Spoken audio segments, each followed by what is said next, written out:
नमस्ते, मी पौर्णिमा. तुमचे मराठी किचनमध्ये स्वागत आहे. आज मी तुम्हाला झटपट बनणारा तांदळाचा डोसा बनवून दाखवला आहे. अचानक भूक लागली तर हा नाश्ता 10 मिनिटात पटकन बनवून खाऊ शकतो. ओल्या नारळाच्या चटणीबरोबर. चटणीही दाखवली आहे, तुम्ही करून पहा. माझ्या चॅनलला लाईक, शेअर, सबस्क्राईब करा. धन्यवाद.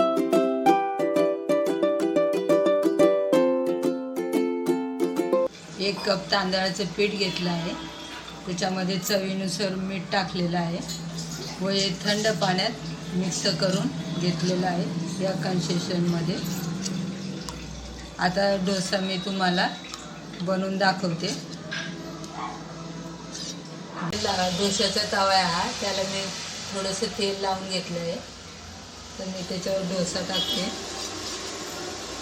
लो टू मीडियम गॅसवर डोसा बनवून दाखवत आहे.